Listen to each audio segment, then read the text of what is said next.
오늘 본문은 예레미야 44장인데 여러분이 예레미야는 몇 장까지 있다 그랬죠? 52장까지. 그런데 이 44장이 예레미야의 마지막 설교입니다. 그러니까 45장부터 52장은 앞에 있었던 말씀을 강화하거나 다시 중복해요. 그러니까 이게 마지막 메시지예요. 그 뭐냐? 애굽으로 가지 마라. 애굽으로 가면 안 된다. 그리고 심지어는 그래도 애굽으로 간 사람을 향해서 이제 예레미야가 애굽에 흩어져 있는 유대인들에게 다시 돌아오라고, 하나님께 돌아오라고 하는 메시지가 오늘 말씀이에요. 그런데 오늘 본문에 나오는 이 백성들을 보면은 이전에 시드기야보다 더해요. 요하난보다 더해요. 더 강팍해져 있어요. 더 굳어져 있어요. 그런데 사람들은 이런 자신의 마음을 보지 못하는 거예요. 그러니까 하나님을 떠나면은 이런 마음이 당연히 더 굳어 있겠죠. 그런데 방귀 낀 놈이 성낸다고 더 힘들어 있는 거예요. 이게 악순환을 계속 밟고 있는 모습이 지금 이 애굽에 흩어져 있는 모습이에요. 자, 그런데 이런 마음의 배경에는 예레미야서에는 어떤 말씀이 있냐면 이건 예레미야만이 아니에요.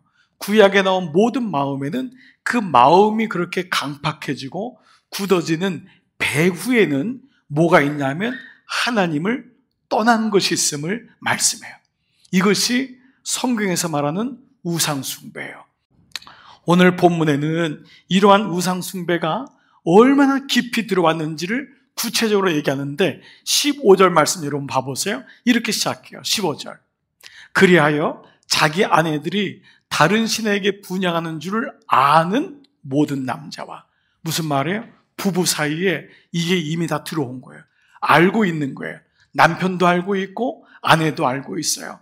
그리고 곧 애굽 땅 바두로스에 사는 뭐라 그랬죠? 모든 백성의 큰 무리가, 애굽에 흩어져 있는 모든 백성이 다 우상을 섬기는 거예요. 세상의 신에 잡혀가지고 하나님을 잃어버리고 있는 거예요. 그러니까 부부 사이에도 하나님이 없어요. 말씀이 없어요. 예배가 없어요. 다 따로따로 사는 거예요. 그냥 이런 모습. 그러니까 이 모습을 보면서 우리는 이 사람들이 나쁘다 좋다 이런 표면적인 1차적인 묵상보다도 어쩌다가 이 지경까지 왔나. 하루아침에 이렇게 되지 않습니다. 여러분, 어느 사람이 하루아침에 술 중독에 걸리지 않습니다. 조금씩 먹은 게 어느 날은 이거 없으면 못 자겠는 거예요. 어느 날 하루아침에 여러분 도박하는 게 하루아침에 되지 않습니다. 다 길이 닦인 거죠. 그래서 이 길로 가다 보니까 그 길이 대로가 되고 이제는 다른 길을 열기에는 역부족인 것 같다. 이런 마음을 가질 때가 많죠. 자, 결국은 하나님을 떠난 결과가 이랬잖아요. 그래서 우리가 지난 2주부터 우리 예레미야를 통해 우리에게 주신 영적 화두가 있었어요. 그 이니셜을 따가지고 뭐라 그랬죠? C, P, P. 그래서 첫 번째 C가 뭐라 그랬죠? 뭐라 그랬죠? 커넥션이 돼야 되는 거예요. 근데 이 반대말은 뭐죠? 디스커넥션. 단절이 되는 순간 우상이 들어와요. 여러분, 우상은 절대 어떤 신을 섬기는 것만 우상이 아니에요. 하나님을 떠나는 순간부터가 우상임을 성경은 얘기해요. 하나님이 없는 그 자리를 채우고 싶어 하는 거예요. 하여간 사람은 무언가를 채우고 싶어 해요. 이런 무언가를 그 허전함을 채우고 싶어요. 그래서 어거스틴은 하나님이 아닌 것으로 채울 수 있는 것은 아무것도 없다. 그 얘기를 했잖아요. 첫 번째 커넥션이에요. 근데 이 커넥션이 오니까 두 번째가 뭐죠? 프린서플. 원칙이 오는 거예요.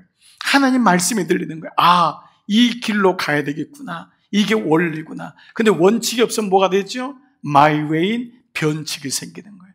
내 방식으로 하는 거예요.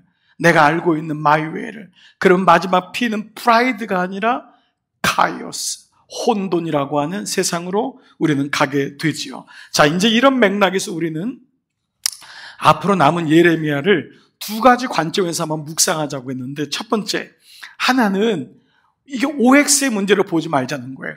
예레미야는 이런 믿음의 사람, 시드기야는 타락한 왕. 여러분, 이건 우리에게 아무 도움이 되질 않아요. 왜냐하면 예레미야라고 처음부터 말씀이 들린 사람은 아니에요. 제사장이라고, 신학교 나왔다고, 목사라고 장로라고 하나님의 말씀이 들립니까? 그렇지 않습니다. 우리가 디스커넥션하는 순간은 안 되는 거예요. 즉 예레미야도 어느 날 갑자기 말씀이 들린 게 아니에요. 꾸준하게 그 말씀이 들려온 거예요. 그러면 다른 말로 하면은 시드기야나 요하난도 마찬가지라는 거죠. 자, 이런 음성을 이런 이제 맥락에서 본다면은 왜 어떤 사람은 들리고 어떤 사람은 왜 안 들릴까? 들렸다가 혹은 안 들렸다가 이렇게 좀 일이 일어날까라는 거예요. 거기는 바로 오늘 본문에 그 이유가 있어요. 17절 한번 볼게요. 자, 16절부터 내가 이 예레미야에게 말하는 거예요. 여호와의 이름으로 우리에게 하는 말을 우리가 듣지 아니하고 또 우리 입에서 낸 모든 말을 반드시 실행하여 우리가 이스라엘 백성이 하는 말이에요. 뭐라고 하죠? 본래 하던 것. 나는 길 닦여진 대로 가겠다는 거예요. 애굽에 흩어져 있는 백성에게 예레미야가 가서 마지막으로 말씀하는 거예요. 돌아와야 된다. 다시 애굽으로 가면 안 된다. 라고 했더니 뭐라고 말하냐? 우리는 본래 하던 것을 하겠다. 그 본래 하던 게 뭐냐 하면 곧 우리와 우리 선조와 우리 왕들과 우리 고관들이 유다 성읍들과 예루살렘 거리에서 어떻게 해요? 하던 대로. 그 하던 대로가 뭐냐 하면 하늘의 여왕에게 분향하고 그 앞에 전제를 드렸던 거예요. 여러분 놀랍잖아요? 이 사람들의 조상 중엔 우리가 알고 있는 그런 요시야 같은 왕도 있었음에도 불구하고 이 사람들은 우리 부모가 했던 대로, 우리 부모가 우상 숭배했던 대로 그렇게 살겠다라는 거예요.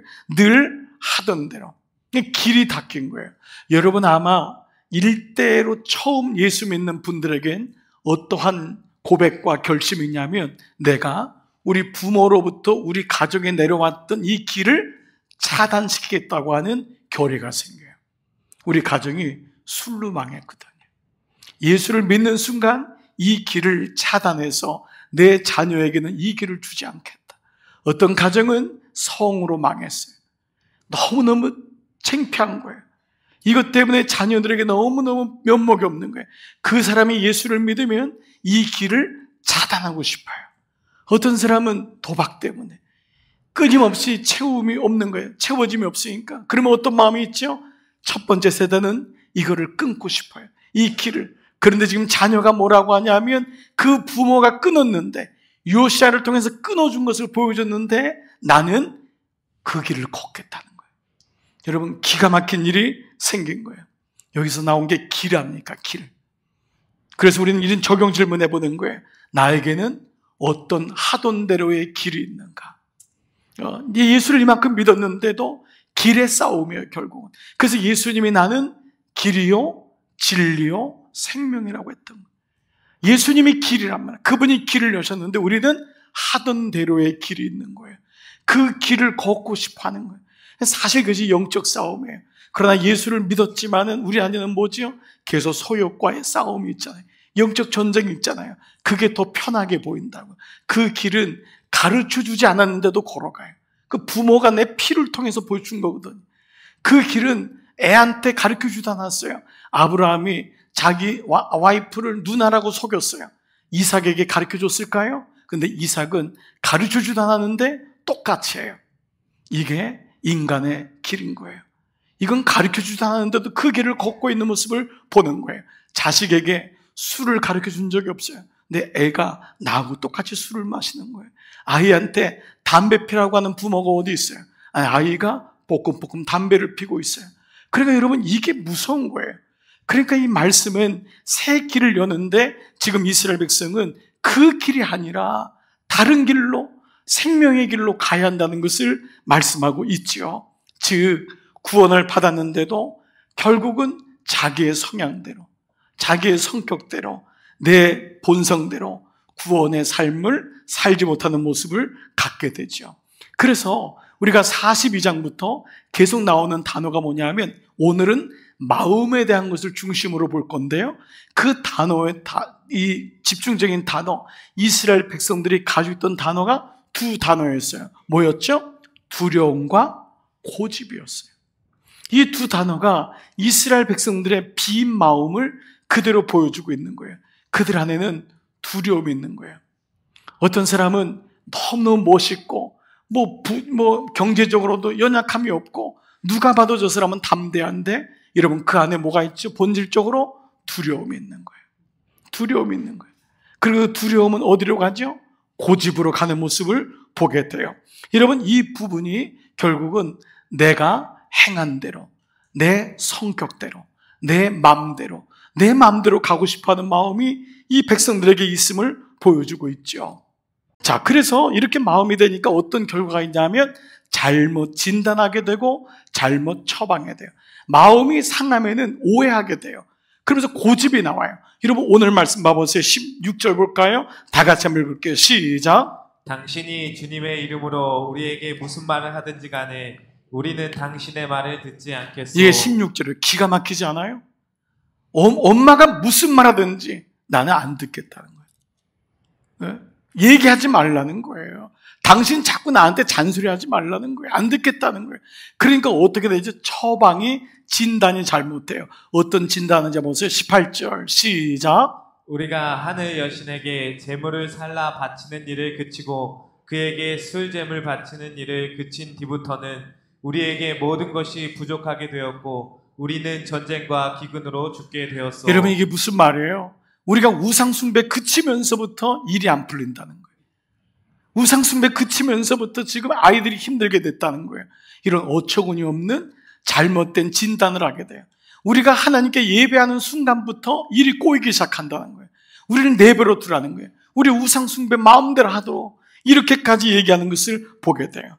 자, 적용 질문해 볼게요. 나는 요즘 내 마음을 잘 보고 있습니까? 나는 언제 마음이 업다운이 가장 심합니까? 여러분은 언제 마음이 제일 힘드세요? 여러분 이거 잘 보셔야 돼요. 그리고 서로의 마음을 또 잘 볼 줄 알아야 돼요. 저도 제가 보니까요, 이제는 아내하고 제가 이렇게 살아가면서 아내도 알고 저도 알아요. 어떤 단어를 쓰면 안 돼요. 그 단어를 쓰는 순간 클릭이 돼요. 그래서 그때 이게 지혜가 생기는 거예요. 아, 그때 제가 알아요. 아, 내가 여기 약하구나. 내가 여기 약하구나. 남자는 인정에 대한 마음이 있어요. 그래서 아내가 인정해주지 않으면은 이게 힘들어요. 그런데 아내가 자꾸 뭔가를 이것도 하도 못하냐고 제가 늘 말씀드리잖아요. 그 못하나 못 박냐고. 그러면은 남자는 집어쳐요. 그냥 네가 박아라 그래요. 그리고 여러분이 고생하는 거예요. 여러분이 집에 못 다 박아야 돼요. 근데 남편 보러 당신은 어떻게 이렇게 못도 잘 박냐면 아파트에 있는 못은 다 박아요. 돌아다니면서 남의 집까지 들어가서만 못 다 박아주고 다녀요. 아주 장도리를 가지고 다녀요. 왜 이유죠? 가장 가까운 사람에게 인정을 받고. 아, 정말 당신은 잘한다. 못한다고 하는 말이 여기까지 차지만 그때 순간적으로 마음의 상함을 아는 지혜가 생기는 거예요. 여러분의 마음은 언제 제일 힘드세요? 그러나 우리는 이런 마음에 대한 부분에서도 또 하나는 마음의 소중함을 나는 알고 있는가? 여러분 이런 말 있잖아요. 마음만 먹으면 다 된다. 이런 말도 있지만 나는 내 마음 나도 몰라. 이것도 있어요. 그 정도로 마음은 많이 사람들이 알지 못할 때가 많이 있어요. 성경은 시편에 있는 말씀 중에 찬양이 많이 나오는데 내 영혼아 찬양이란 단어보다도 내 마음이란 단어가 훨씬 많이 나와요. 마음을 통과해서 영혼까지 가는 거예요. 영혼 먼저 보지 않아요. 마음은 어떠한가? 또 하나의 원칙이 있어요. 그것은 오늘 본문이 애굽에 간 백성들에게 마지막 주는 말씀이라면 이 예레미야의 원리가 원칙이 뭐냐 하면 하나님께서 바벨론이 힘들지만 머무르라는 거예요. 바벨론의 고난을 겪어내라는 거예요. 그 바벨론은 결국 이스라엘의 죄값 때문에 된 거잖아요. 그렇다고 애굽으로 가면 안 된다. 바벨론은 이 땅에서 우리가 겪어야 될 삶의 모습인 거예요. 아버지로서의 모습, 어머니로서의 모습, 우리가 겪어내야 되는 모습이에요. 그거 회피하지 말라는 거예요. 바벨론에서 어렵더라도 겪어내고 이뤄나가는 거예요. 여러분 어떤 일이 당했어요. 어떤 일이 훅 왔어요. 그거를 좋아하는 사람은 아무도 없어요. 그러나 그 일이 왜 왔냐고 핀찬만 하고 계속 이 얘기만 하면 무슨 소용이 있어요. 이미 이 일이 온 것은 과거형이 됐어요. 그 다음에 내가 할 건 뭐예요? 이 일을 견뎌내야 되는 거예요. 이 일과 함께 진행이 돼야 되는 거예요. 바벨론은 우리가 이 땅에 살아가면서 겪어야 될 모습인 거예요. 근데 애굽은 뭐지요? 이전에 하나님 옛자로, 이전에 하나님 몰랐던 그 노예 상태로, 그때로 다시 돌아가는 거예요. 기껏해서 출애굽했더니 다시 입애굽하는 거예요. 애굽으로 돌아가면 안 된다라고 하는 거예요. 그런데 왜 바벨론에서 견디고 사는 게 어렵냐? 왜 자꾸 애굽으로 도망가고 쾌락을 쫓아가고 자기가 닦은 길로 가냐 하면은, 이게 요번에 우리 수양회에서 예레미야를 보는 묵상의 관점이 바뀌는 것이 내 성격대로는 안 되잖아요. 내가 하던 대로는 안 되잖아요. 그래서 이것이 뭐죠? 성격에서 성품애로예요. 하나님이 이거를 단련시키는 거예요. 이스라엘 백성을 70년 동안 단련시켜야지만 세계를 끌고 가거든요. 고난을 받아야지만 그때 견딜 수 있는 힘이 생기거든요. 근데 이 성격으로는 안 되는 거예요. 근데 이 성품은 도덕적인 성품이 아니라는 것 아시죠? 이거는 바로 베드로서 1장 4절에 나온 하나님의 성품, 신의 성품에 참여한 자. 이것은 광야의 고난과 예수 그리스도의 복음을 듣고 말씀 안에서 거듭난 자가 갖는 성품인 거예요. 혹시 요즘 자꾸 애굽으로 돌아가고 싶은 마음이 있습니까? 기껏 여기까지 왔는데 마음이 혹시 무너지고 있는 분이 있습니까? 너무 마음이 속상한 분이 있나요? 주저앉고 싶은 분이 있나요? 그러면 어떻게 이 마음을 돌릴 수 있을까요? 그래서 오늘 예레미야의 이 결론부터의 묵상의 중요한 관점이 바로 마음 훈련이에요. 마음이에요. 내 마음이 어떠한지를 보자는 거예요. 동시대 이 예레미야와 같은 시대를 살았던 선지자 호세아가 이스라엘 백성의 마음이 어떠한지를 이렇게 말씀하고 있어요. 호세아 10장 12절, 너희 묵은 땅을 기경하라. 이 묵은 땅은 농사 지으란 말이 아니잖아요. 이 말은 너무너무 오랫동안 하나님을 떠나서 굳어있는 땅이 묵은 땅이에요. 굳은 땅이에요. 그 굳은 땅을 먼저 기경해야 된다. 이 기경이란 단어가 히브리 말로 나루인데요. 나루가 뒤집어 엎는 거예요. 근데 이건 그냥 뒤집어 엎는 게 아니라 소 2결이, 즉 황소 4마리의 힘으로 뒤집어 엎을 정도로 땅이 굳어 있다는 거예요. 이스라엘 백성의 마음이 얼마나 굳어 있는지. 여러분, 우리도 마음이 이렇다고요. 제가 목회하면서 제일 안타까운 게 마음이 한번 굳으면 돌아오지 않는 교우들이 있어요.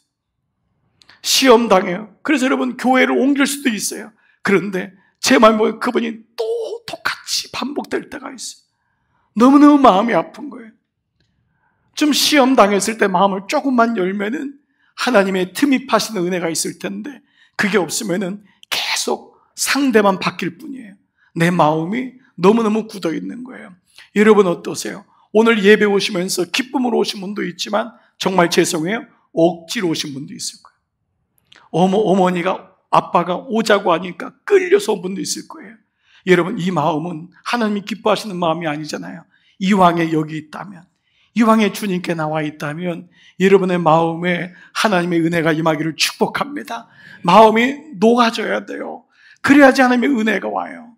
이건 나에게 제일 손해예요. 내 마음이 굳어있는 건 상대방에게 화를 내는 것 같지만 그 아픔을 가장 겪는 것은 나 자신이에요. 내가 내 영혼에게 계속 찌르는 거예요. 고통을 주는 거예요. 다시 봐보세요. 너희 묵은 땅을 기경하라. 가라 엎으라. 그래서 오늘 가만히 본문의 말씀을 보면서 이런 거잖아요. 그렇게 가지 말라고 하는데 기어코 애굽으로 가고, 거기서 부부가 우상을 숭배하고 잘못된 오해와 진단과 처방으로 멸망의 길을 걸어요. 근데 여기 3가지의 공통적인 모습이 있음을 보게 되었어요. 아마 여러분, 우리가 살아가면서 여러분 모두가 있을 거예요. 첫 번째, 이 사람들의 문제는 이미 자기 답을 가지고 있다는 거였어요. 여러분, 이걸 가리켜 성경은 교만이라고 해요. 이미 내 답이 있는 거예요. 예배를 드린다는 건 내 답을 가지고 오는 게 예배가 아니에요. 예배는 하나님의 음성을 듣겠다는 거예요. 하나님 내게 말씀하세요. 제 답으로는 안 돼요. 저에겐 답이 없어요. 이게 전제잖아요. 그런데 이 이스라엘 백성들은 이미 자기 답을 가지고 있는 거예요. 교만은 이게 교만인 거예요.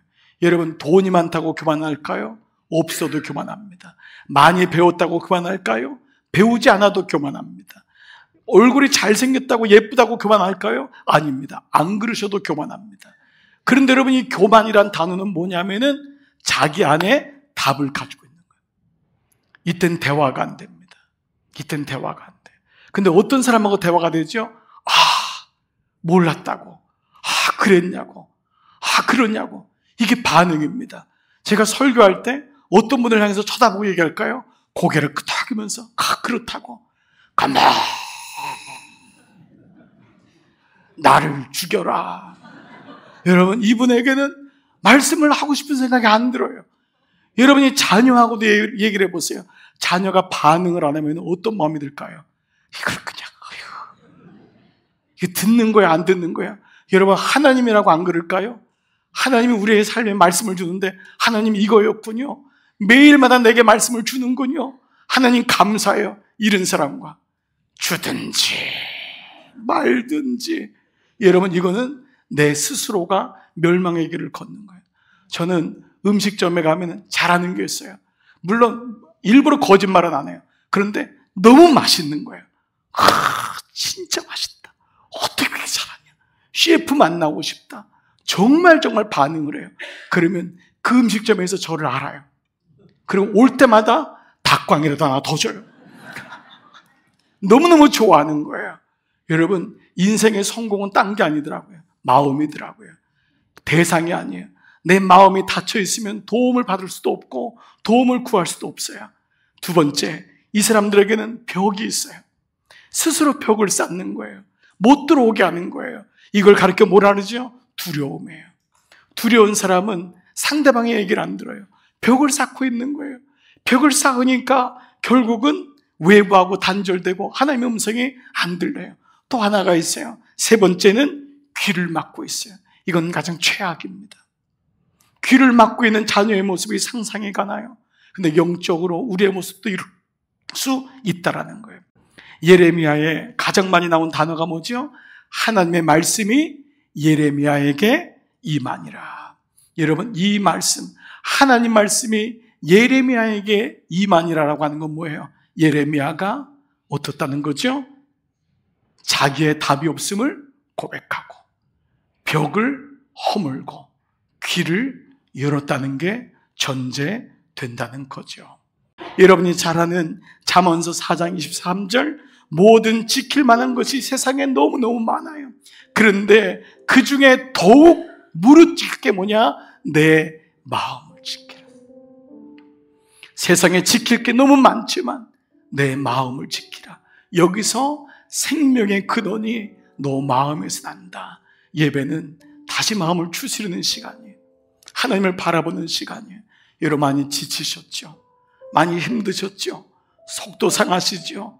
그때마다 오늘 이 아침의 예배를 통해서 마음을 다시 낳고 마음을 조준하세요. 하나님께로 마음을 모으세요. 그러면 돼요. 다시 마음을 열면은 회복해요. 그래서 마음 먹기 달린 거예요. 오늘 이 아침 성령께서 여러분의 마음을 만져주시기를 축복합니다.